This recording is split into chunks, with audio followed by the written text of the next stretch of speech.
The moment that shattered him, Keanu sat in the back of the cold rehearsal room, his fingers gently gripping the edge of the cracked wooden chair. The space smelled like dust and old coffee, like years of voices and forgotten dreams had soaked into the peeling black walls. It was the kind of place where actors came to prove something, to be seen, to be better. But for Keanu that evening, it would become the place where something inside him quietly cracked. He had joined the acting class with hope. Even if he never quite said it out loud, it wasn't because he needed validation. He had already acted. In a few minor roles, people had started to know his face, at least a little, but something inside him still felt small. He wanted to stretch, to learn, to become someone who deserved the parts he was given. So he sat silently through the lectures, studied the classics, and showed up early to every class, even when no one noticed. The teacher was an older man with sharp eyes and a sharper tongue. His name was Marcus Hart. He was once a promising stage actor. Now a disillusioned coach who seemed to take pride in breaking down his students before building them back up, but some he never built back. He just left them broken, stepping over their hurt like discarded props. Keanu, you're next. Show us your scene. Keanu stood up, heart steady but unsure. He had chosen a monologue from Chekhov, emotional, vulnerable. Real, he had rehearsed it alone so many times he could almost hear his own echo in the silence. But the moment he stepped into the center of the room, something shifted. There were snickers, whispers. Someone in the back mimicked his slow walk. He pushed past it, closed his eyes, breathed in, and he began. His voice was soft at first, then steadier, until it filled the room with aching quiet. He was almost halfway through when Marcus suddenly interrupted. Stop. Stop right there. Keanu froze. His hands were trembling, just slightly. He lowered them to his sides. What exactly do you think you're doing? Marcus asked, pacing slowly. Are you performing? Is this your idea of intensity? You're reading like a monk delivering bedtime stories? A few laughs broke out in the room. Keanu didn't flinch. Start again. But this time, try acting. Actually act. Surprise me. Shock me. Do anything but bore me. Keanu nodded and tried again. The second attempt didn't go any better. Marcus shook his head, stepped closer, and whispered loud enough for everyone to hear. You may look like an actor, Mr. Reeves, but you don't feel like one. You're all shadows and softness. Where's your fire? Where's your rage? Keanu stood silent. Marcus let the silence hang for too long. Then, as if delivering the final blow, he turned to the class and said, Take note, everyone. This is what it looks like when you mistake good intentions for talent. The room went quiet. Some students looked away. Others watched Keanu, wondering if he would say something back, but he'd not. He just nodded. Double quotes. Thank you. Keanu said softly. I'll work on it. Then he walked back to his chair and sat down. No one spoke to him after class. Not really. One girl offered him a look of pity. Another boy laughed as he walked out, mocking Keanu's quiet voice. The humiliation didn't sting on the surface, it sat deeper than that. Somewhere under the ribs, like a bruise that would take weeks to fade. On his walk home, it started to rain. Keanu didn't run for cover. He just kept walking, soaked, silent. Thoughts crashing louder than the thunder above. What hurt the most wasn't the insult. It wasn't even the laughter. It was the realization that he didn't belong there. Not in that room, not with those people, not with that teacher, not in that moment.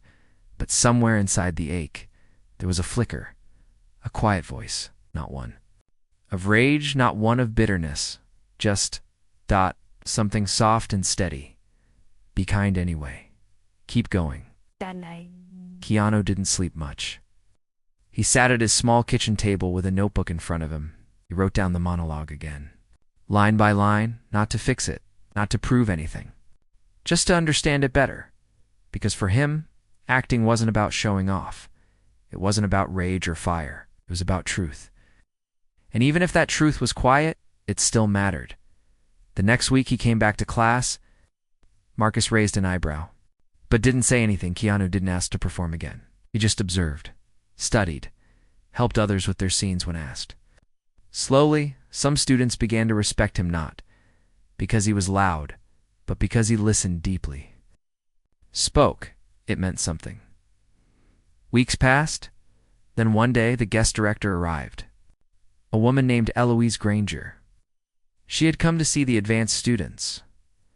Marcus, of course, handpicked his favorites. Keanu wasn't one of them, but when one of the actors froze mid-scene, completely blanking on his lines, Eloise looked around the room and asked, "Anyone here willing to jump in?" Keanu raised his hand. The room blinked in disbelief. Marcus frowned. "He's not ready." Eloise ignored him. "Let's see." Keanu stepped forward. The moment he started, something shifted in the room, not because he was perfect, but because he was present. Every line came with meaning, not forced, not dramatic, just true. When the scene ended, Eloise didn't speak for a moment. She looked at Marcus and said, "You were wrong about this one." Keanu didn't smile. He simply bowed his head in quiet thanks. What Marcus never knew was that the humiliation in that room had become a seed. And one day, years later, when Keanu sat in the director's chair for the first time, he remembered that moment clearly. Not with anger, not with revenge, but with understanding. He built his sets with kindness.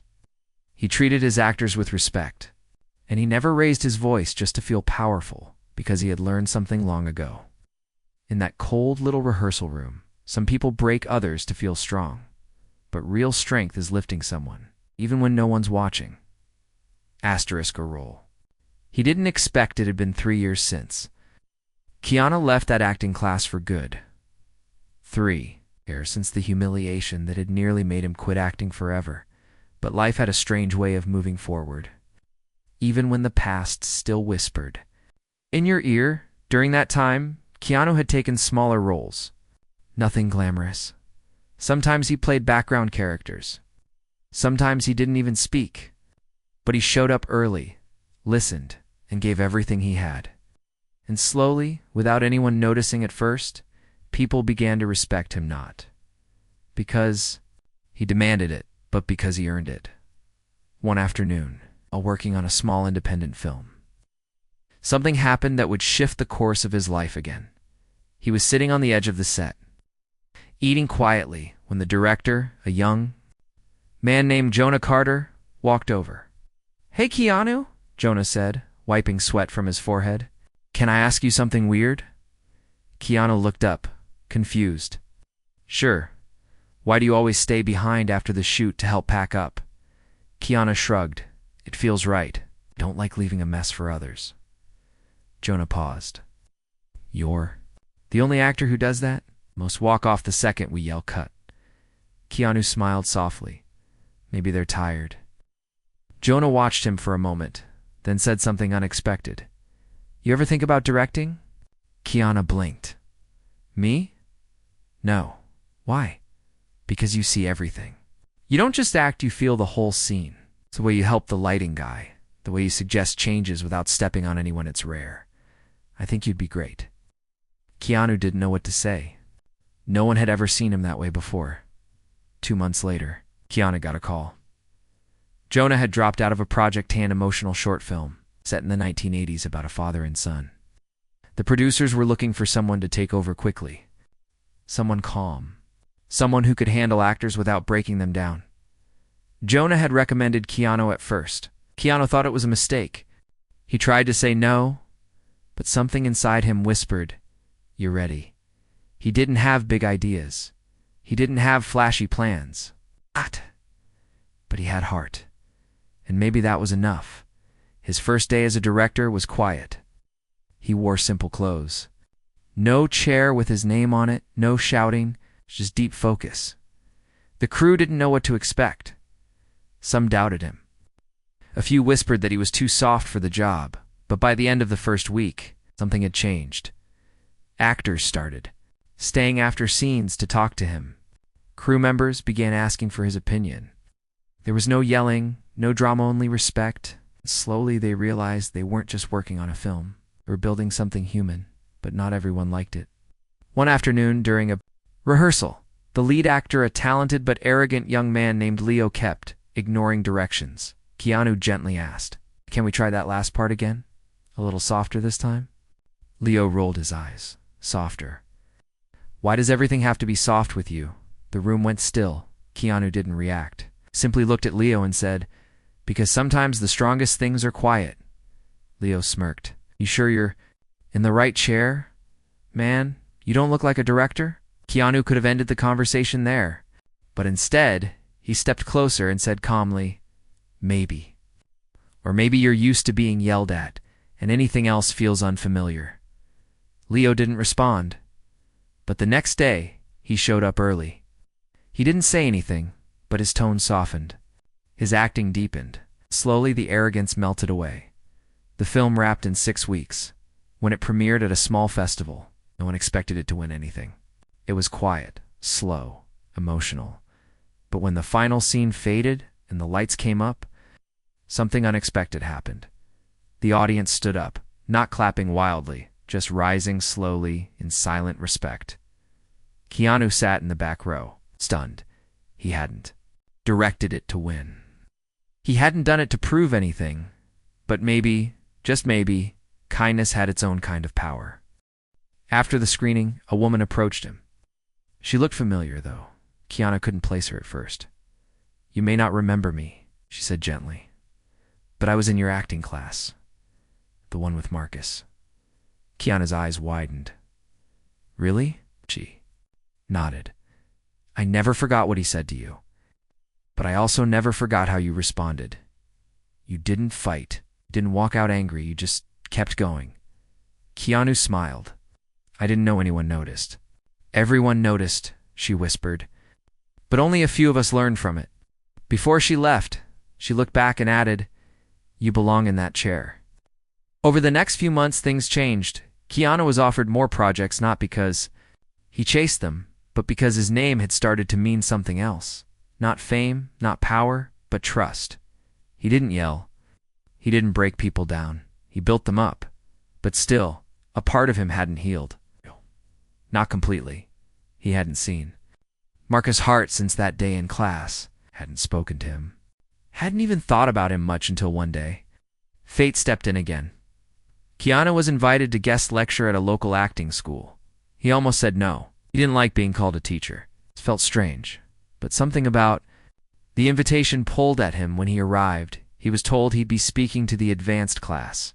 Students who had been through intense training, students who were looking for something deeper. He walked into the room. Heart calm. Then he saw him, sitting in the corner, older now, grayer. But unmistakable Marcus Hart, asterisk, the circle closes quietly. Keanu paused for just a breath when he saw Marcus Hart sitting there. The same sharp eyes, though the years had dulled their edge. He was older now, thinner. His hair, once dark and forceful, had faded to a tired gray. And yet the weight of his presence still hung in the room. Keanu didn't let it show. He smiled gently and walked to the front of the class, standing just like he had all those years ago, but this time, the silence was his. The students stared at him with quiet excitement. Many of them already admired him not for blockbuster fame, but for something rarer, grace. He looked around the room, then said in his calm voice, acting is not about being loud or dramatic or perfect. His eyes moved gently across the faces. It's about telling the truth, even when that truth is quiet, even when it scares you, especially when it scares you. The students leaned in. Keanu continued, years ago, I stood in a room just like this and gave a monologue that wasn't perfect. I was nervous, unsure, and someone told me I didn't belong. A few students glanced at Marcus, piecing things together. But what mattered, Keanu said, was that I kept going. Not because I believed I was great, but because I believed the work mattered. And I believed kindness could guide me just as well as criticism. Someone raised a hand, sir. The young man said, did that moment ever make you want to quit? Keanu nodded slowly. Yes, more than once. I realized something. You don't have to be the loudest voice in the room to create something powerful. Sometimes you just have to be the one who stays. After the class ended, the students came up to thank him. Their questions were honest, their gratitude real. It wasn't the kind of fame people chased, it was the kind of respect you couldn't buy. When the room was almost empty, Keanu turned to leave, but Marcus stood up. Keanu. He stopped and turned. For a long moment, neither of them spoke. Then Marcus said, "You've become someone." Keanu didn't smile or frown. He simply replied, "I became myself." Marcus looked down, then back up. "I was wrong about you." Keanu nodded once. "Yes, but that's okay." Marcus blinked.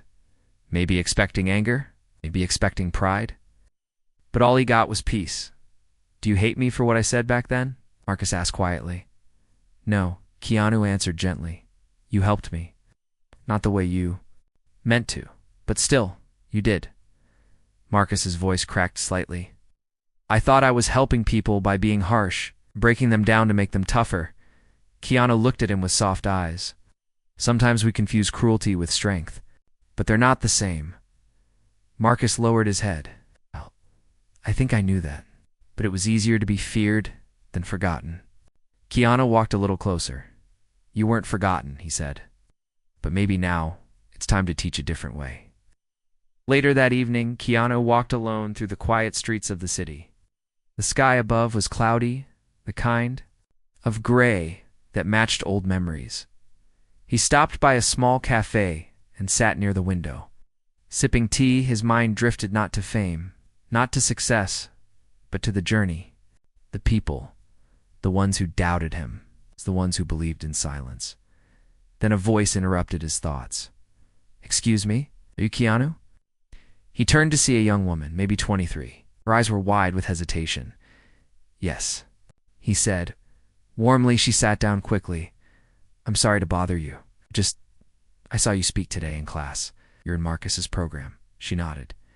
"I was, but I was planning to leave." Keanu leaned forward. "Why?" "Because he told me I wasn't good enough. Too soft, not bold enough. Said I'd never survive this business." Keanu nodded slowly, his heart heavy with understanding. She looked at him with tearful eyes. "But when you spoke today, I felt something. It's like maybe there's space in this world for people like me." Keanu reached across the table and said, "There is, more than ever. Don't let someone else define your voice." She held his hand tightly. "Thank you," she whispered. "You changed everything." Keanu smiled. "You changed it for yourself. You just needed someone to remind you."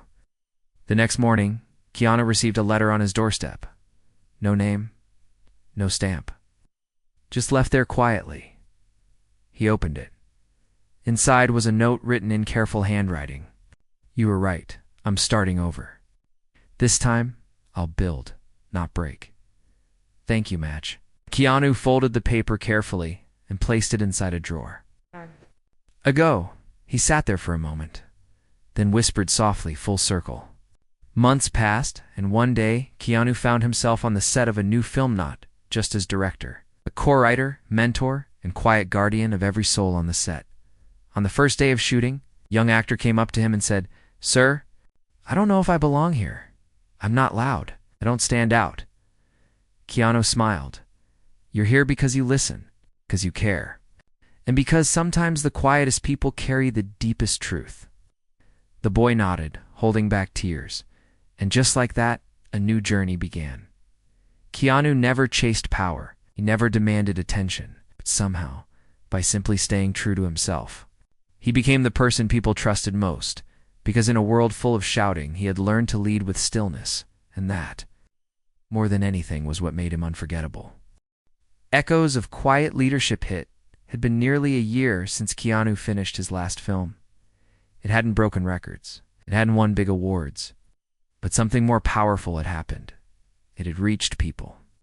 Not through fame, but through feeling letters poured in, not from critics, but from janitors, nurses, teachers, single parents, and forgotten dreamers who saw themselves in the characters Keanu helped bring to life. He read every letter. Sometimes he cried, not because of sadness, but because for the first time in his life he truly felt seen, not as a star, not as a celebrity, but as someone who had helped someone else heal. And that, to him, was everything. He had started mentoring a small group of actors. He didn't charge money. He didn't film it. It wasn't for publicity. He just opened his old garage, cleaned it out, set up a few lights and some chairs, and every Friday night 6 people gathered there. They weren't famous. One worked as a barista. One had been rejected by every audition in town. One was recovering from trauma. They didn't come for stardom, they came to grow. Keanu never claimed to be a teacher. He simply created a space where people felt safe. No one shouted. No one laughed at another's mistakes. They sat in a circle, read lines, shared fears, and encouraged each other. Slowly, something beautiful started to happen. They bloomed one evening. During a session, a soft-spoken girl named Nora performed a monologue she had written herself. It was about a child who grew up in silence, always told her voice didn't matter. When she finished, the room was still. She looked down, her hands shaking, and whispered, "It's not very good." Keanu stood up and said gently, "Nora, that was your soul speaking." Tears filled her eyes. "Do you really think so?" "I don't think," Keanu said. "I feel. And right now, every person here feels you. That's all that matters." Others nodded, some quietly crying. It was in that small garage with no cameras and no applause that Keanu discovered something deeper than any red carpet moment. He had become what Marcus never was: a guide. Not a critic. But the world outside wasn't always kind. One day, a tabloid published a story. It showed photos of Keanu's group meeting in the garage and called it a sad little acting circle where failed dreamers go to cry. The article mocked him, called him washed up, called the people he helped emotional leftovers from a broken industry. At first, Keanu didn't respond. He had learned to ignore noise. But when Nora came to class crying, he knew he had to do something. "They made fun of me," she sobbed. "They laughed at my pain. They said I was weak." Keanu looked at the group. Their faces were tired, wounded, afraid. So he stood in the center of the room and said, "What they don't know is that this room holds more courage than any headline. They can't measure the strength it takes to show your truth. But I see it. I see all of you. And I'm proud." Then he did something unexpected. He took out his phone and made a video, not for fame, not for defense, but for truth. In the video, he said, "To the ones who mocked us, you're wrong. This isn't a place of failure. It's a place of hope. And hope, no matter how small, deserves a space." He posted it. Within hours, it went viral, not because it was angry, not because it was flashy, but because it was real. People from all over the world commented, "I wish I had a teacher like this. I've been mocked for being soft too. Thank you. This gave me strength to try again." The tabloid deleted the article the next day, but the moment had already become something bigger. Quiet movement. 1 week later, Keanu received an invitation. A well-known director named Julian North wanted him to co-direct a major project, an adaptation of a stage play about a man who suffers in silence. Carrying his past like a ghost, Julian had seen the garage video and said, "I need someone who understands quiet pain." Keanu hesitated. "Why me?" "Because you don't try to be loud, you try to be true. And that's what this story needs." The new film began production in a mountain town, far from Hollywood. The cast was small. The script was delicate. The leading role went to an actor who reminded Keanu of himself years ago, young, full of doubt, with eyes that always looked like they were searching for permission to speak. His name was Daniel. On the second day of filming, Daniel broke down during a scene. He forgot. His lines froze. Everyone stared. Some of the crew looked frustrated, but Keanu walked gently toward him and whispered, "Not broken. You're just feeling deeply. Let's take a walk." They stepped outside. Daniel sat on a bench, shaking. "I can't do this," he said. Keanu sat beside him.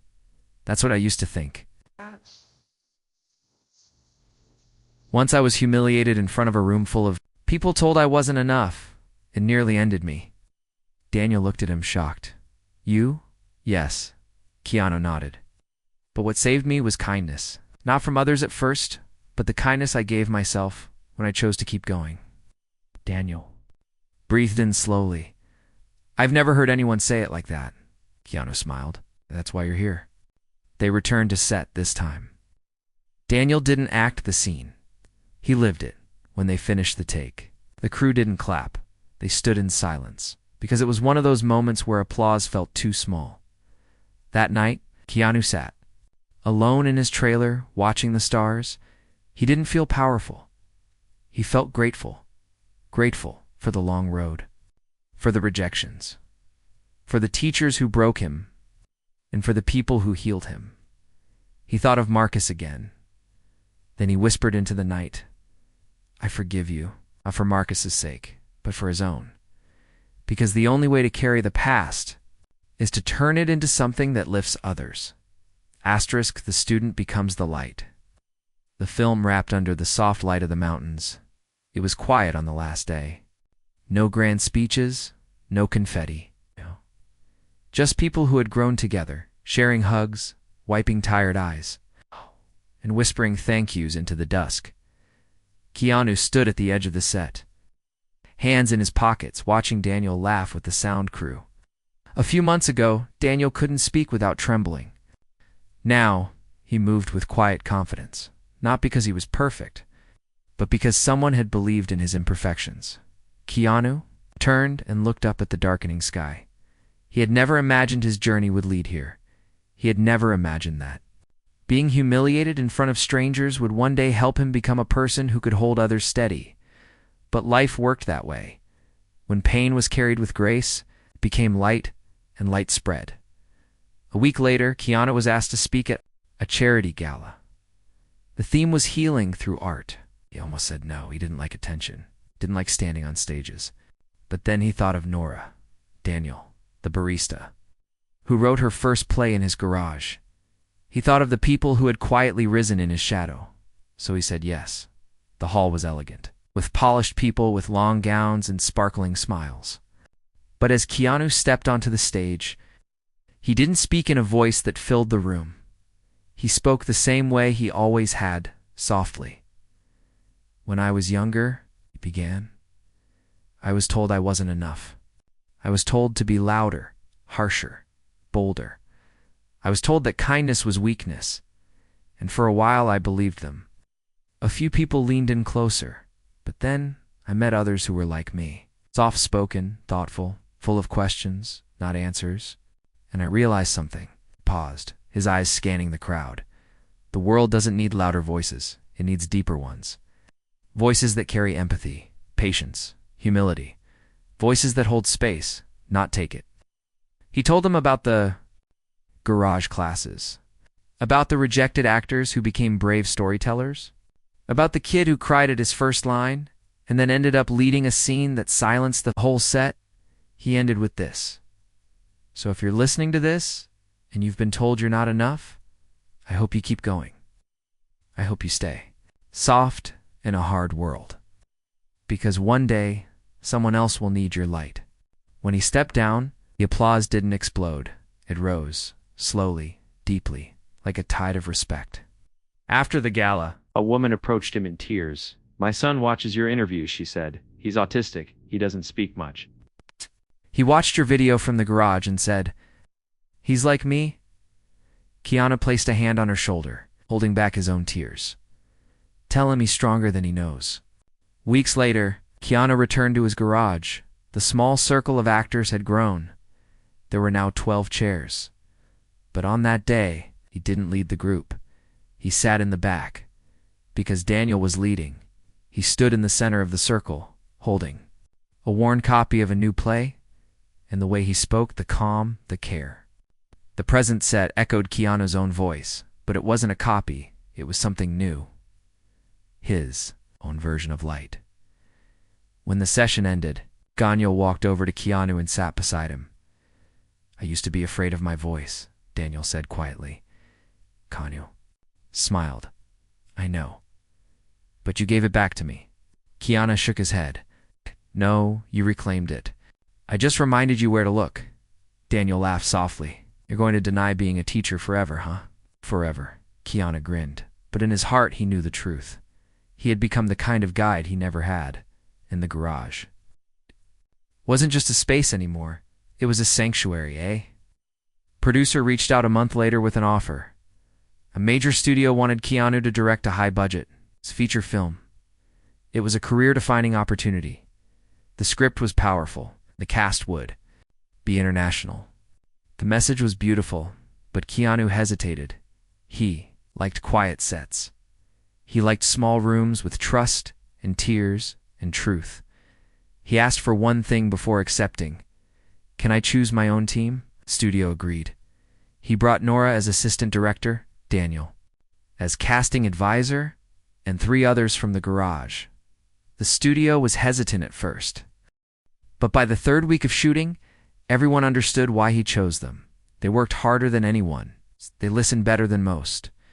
And they didn't chase attention. They chased authenticity. One day during shooting, a young production assistant spilled hot coffee all over the floor. She panicked. She expected to be yelled at. Instead, Keanu walked over with a towel and knelt beside her. "It's okay," he whispered. "Breathe. It's just coffee." She looked at him with wide eyes. "You're cleaning this up?" "Of course," he said. "We all spill sometimes." From that day on, the entire crew moved differently. Not because they were afraid, but because they were respected. And when people feel safe, they give more than what's expected. As the film neared its final scenes, the set was tired. There had been delays, long nights, hard weather. On the last morning, a storm threatened the final outdoor shot. The studio suggested using a fake backdrop. Keanu shook his head. "Let's wait it out." They waited 6 hours. Then, as the storm cleared, a quiet golden light broke through the clouds. And in that exact moment, they captured the scene. Raw, unscripted, perfect. The entire crew stood in silence, some in tears. Because sometimes when you trust the quiet, the magic shows up. Asterisk the chair he never asked for. The premiere night arrived. The film, The Silence Between, was set to release in select theaters around the world. It wasn't loud. It wasn't flashy. It was a story about a father and daughter, about healing through words left unsaid. Didn't try to impress, tried to connect. Keanu arrived alone. No red carpet team, no press manager. He wore a simple suit. Quietly stepped into the back row of the theater. No one noticed at first, just the way he preferred it. But before the film began, the host stepped onto the stage and said something unexpected. This story would not exist without the man sitting in the last row tonight. He changed lives without ever raising his voice. He taught people to believe in small moments. Ladies and gentlemen, Keanu Reeves. The audience turned. Some stood. Others clapped gently. Keanu didn't move for a moment. Then he stood, not to soak in applause, but to honor every student. Every forgotten actor. Every person who once thought their voice didn't matter. The film played. And when the final scene ended where the father whispers his love without saying a single word, there wasn't a sound in the theater. No applause, no chatter, only the kind of stillness that meant it had reached deep into people's hearts. When the lights came up, people were wiping their eyes. No one rushed to leave. They sat there, feeling. Backstage, Nora hugged Keanu tight. "You did it," she whispered. Keanu shook his head gently. "You did." Daniel joined them, his eyes full. "The whole world's going to feel this, Keanu." "I hope," Keanu said, "it helps someone forgive themselves." They all stood. They're in a circle, not as stars, not as names on a poster, but as people who had walked through pain and turned it into something soft and true. A month later, the film made headlines not because of box office numbers, but because of the stories it inspired. A soldier wrote in to say it helped him speak to his daughter again. A woman shared how it gave her the strength to call her mother after 10 years. A teenage boy sent a voice message. "I didn't know it was okay to feel like me." Keanu read every message. He never replied with advice. He just whispered, "Thank you," and kept going. One afternoon, he received an invitation. A major acting academy wanted to name a special mentorship program after him. They said, "You've helped shape a new kind of artist, one who leads with grace." Keanu thought about it long and hard. Then he sent back a short reply. "I'm honored, but please don't name it after me. Name it after the students who stayed. The quiet ones. The ones who showed up even when no one clapped. so the school named it the Circle of Still Voices. Sometime later, Marcus' heart reached out again. He asked if they could meet for coffee. Keanu agreed. They met at a small cafe. No cameras. No press. Just two men who had once stood on opposite sides of a cold rehearsal room. Marcus was slower now, softer. "I've been watching your work," he said. "You've done more with silence than I ever did with speeches." Keanu nodded quietly. "Thank you." Marcus took a breath. "I'm retiring next month. I don't want to be remembered for the harm I caused." Keanu placed his hand on the table. "And start using your story to teach what not to do. Your past doesn't have to be your legacy." Marcus's eyes welled up. "You still have every reason to hate me." Keanu shook his head.